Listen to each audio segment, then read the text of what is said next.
Yesaya 30. Bukan Mesir tetapi Tuhan yang memberi pertolongan.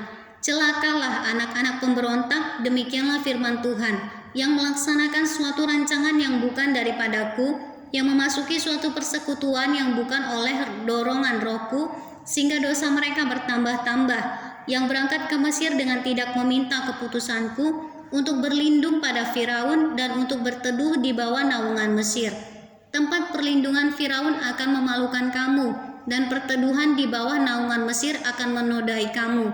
Sebab sekalipun pembesar-pembesar Yerusalem sudah ada di Zoan, dan utusan-utusannya sudah sampai ke Hanes, sekaliannya akan mendapat malu, karena bangsa itu tidak dapat memberi faedah kepada mereka, dan tidak dapat memberi pertolongan atau faedah, melainkan hanya memalukan bahkan mengaibkan mereka. Ucapan ilahi tentang binatang-binatang di tanah Negeb melalui suatu negeri yang penuh kesesakan dan kesempitan, tempat singa betina dan singa jantan yang mengaum, tempat ular beludak dan ular naga terbang. Mereka mengangkut harta kekayaan mereka di atas punggung keledai, dan barang-barang perbendaharaan mereka di atas ponok unta, kepada suatu bangsa yang tidak dapat memberi faedah, yakni Mesir yang memberi pertolongan yang tak berguna dan percuma. Sebab itu aku menamainya begini, Rahab yang dibuat menganggur. Maka sekarang pergilah, tulislah itu di depan mata mereka di suatu loh, dan cantumkanlah di suatu kitab, supaya itu menjadi kesaksian untuk waktu yang kemudian sampai selama-lamanya. Sebab mereka itu suatu bangsa pemberontak, anak-anak yang suka bohong, anak-anak yang enggan mendengar akan pengajaran Tuhan, yang mengatakan kepada para tukang tilik, jangan menilik, dan kepada para pelihat, janganlah lihat bagi kami hal-hal yang benar, tetapi katakanlah kepada kami hal-hal yang manis, lihatlah bagi kami hal-hal yang semu. Menyisihlah dari jalan dan ambillah jalan lain, janganlah susahi kami dengan yang Maha Kudus, Allah Israel.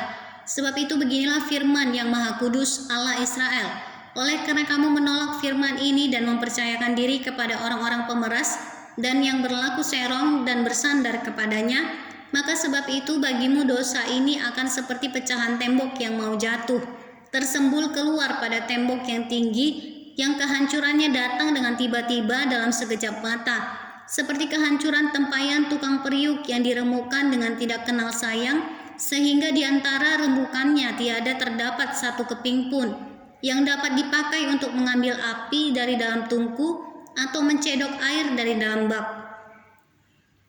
Sebab beginilah firman Tuhan Allah yang Maha Kudus, Allah Israel, dengan bertobat dan tinggal diam kamu akan diselamatkan, dalam tinggal tenang dan percaya terletak kekuatanmu. Tetapi kamu enggan, kamu berkata, bukan, kami mau naik kuda dan lari cepat, maka kamu akan lari dan lenyap. Katamu pula, kami mau mengendarai kuda tangkas, maka para pengejarmu akan lebih tangkas lagi. 1000 orang akan lari melihat ancaman 1 orang, terhadap ancaman 5 orang kamu akan lari, sampai kamu ditinggalkan seperti tonggak isyarat di atas puncak gunung, dan seperti panji-panji di atas bukit. Janji keselamatan bagi Sion. Sebab itu Tuhan menanti-nantikan saatnya hendak menunjukkan kasih-Nya kepada kamu, sebab itu Ia bangkit hendak menyayangi kamu. Sebab Tuhan adalah Allah yang adil, berbahagialah semua orang yang menanti-nantikan Dia. Sungguh, hai bangsa di Sion yang diam di Yerusalem, engkau tidak akan terus menangis. Tentulah Tuhan akan mengasihani engkau apabila engkau berseru-seru. Pada saat Ia mendengar teriakmu, Ia akan menjawab. Dan walaupun Tuhan memberi kamu roti dan air serba sedikit, namun pengajarmu tidak akan menyembunyikan diri lagi. Tetapi matamu akan terus melihat Dia, dan telingamu akan mendengar perkataan ini dari belakangmu.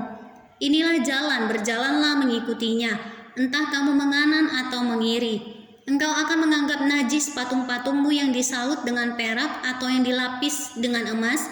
Engkau akan membuangnya seperti kain cemar sambil berkata kepadanya, keluar. Lalu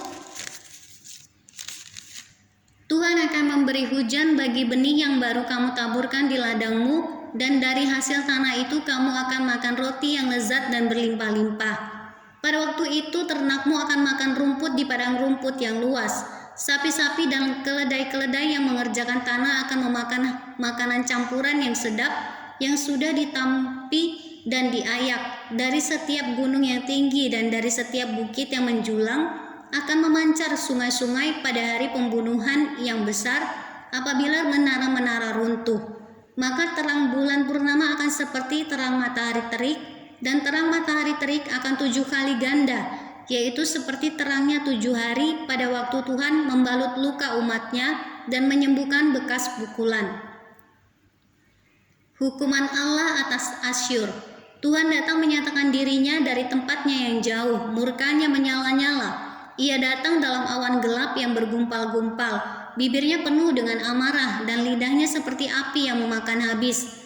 Hembusan nafasnya seperti sungai yang menghanyutkan, yang airnya sampai ke leher. Ia datang untuk mengayak bangsa-bangsa dengan ayak kebinasaan, dan untuk memasang suatu kekang yang menyesatkan di mulut suku-suku bangsa. Kamu akan menyanyikan suatu nyanyian seperti pada waktu malam ketika orang menguduskan diri untuk perayaan. Dan kamu akan bersuka hati seperti pada waktu orang berjalan diiringi suling, hendak naik ke gunung Tuhan, ke gunung batu Israel. Dan Tuhan akan memperdengarkan suaranya yang mulia, akan memperlihatkan tangannya yang turun menimpa dengan murka yang hebat dan nyala api yang memakan habis, dengan hujan lebat, angin ribut, dan hujan batu. Sebab Asyur akan terkejut oleh suara Tuhan pada waktu ia memukul mereka dengan gada. Sebab setiap pukulan dengan tongkat penghajar yang ditimpakan Tuhan ke atasnya akan diiringi rebana dan kecapi, dan ia akan berperang melawan Asyur dengan tangan yang diayunkan untuk peperangan. Sebab dari dahulu sudah diatur tempat pembakaran, bukankah itu untuk raja dasarnya?